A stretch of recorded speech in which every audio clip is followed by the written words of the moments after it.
วัสดีค่ะทุกคน วันนี้เราจะมาจัดห้องกันค่ะ อันนี้ห้องเรา อันนี้ชั้นเรา อันนี้ชั้นน้อง และอันนี้ชั้นแม่ และอันนี้คือวิวบ้านแบบเลิศมากฝนตก และเราก็จะมาจัดชั้นกัน แน่นอนว่าจะต้องมี EP ต่อไป และแน่นอนว่าเราจะต้องได้ความเร็วแล้วเราก็มาจัดกันเลยอย่างแรกจัดชั้นนี่จะจัดชั้นไหมเนี่ยโอ้ยจัดชั้นบอลจัดไปแล้วแน่เราจะจัดไม่รู้อะจะจัดไหมไม่รู้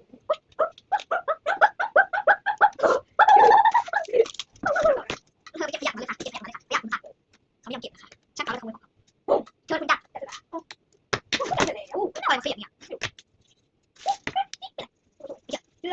ไม่เชื่อไม่อยากจะตกบ้านตอนนี้กุ้งเล่นตะเกียบกุ้งมาเฉยเกียบกุ้งมาขยับกุ้งทำนี่เอ๊ะอะไรเนี่ยกุ้งอย่างนี้กว่าเจอจริงมั้ยกระสุนจะไปไม่อยากดูตาดูตะกุดเลยเนี่ยให้ดูไม่เอาไปดูเลยมุมเอาเลยเดี๋ยวเสร็จแล้วแล้วที่นี่จะแน่ยังไม่มาโอ้เราคิดเอาเราอาจจะลืมรู้ได้ไม่รู้เอาอีกเรื่อง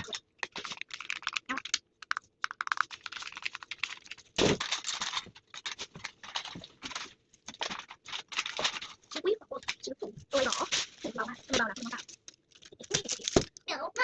มาจะดมจะบอกจะพูดดีเมียวว้าวเมียวเดี๋ยวอะไรต้องบอกไม่เห็นตรงไหนอ่ะไม่ทันที่เขาบอกอย่างนี้ไม่รู้จะบอกไงไม่รู้แหมอยากไปกับคุณไม่ใช่ผมนี่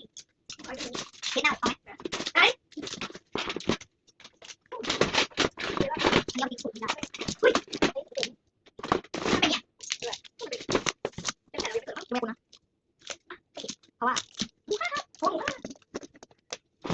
เขาชื่อเราเลยจะกินบ้าตายทีชื่อทุกคนทีชื่อชายชาบะยังเที่ยวคนชอบไปถามทุกคนเท่าไหร่โอ้ยนี่ทำไมคุณของแหมพี่นะไอ้แมวแกเอาจากนี่เป็นแล้วเนี่ยแต่ตรงตูดนี่เอาติดนี้ไม่ได้ไหนเขาชื่ออะไรจะไปกินบ้าตายโอ้ยนี่อีกอะไรถ้าเอาเนี่ยก็ไปติดอะไร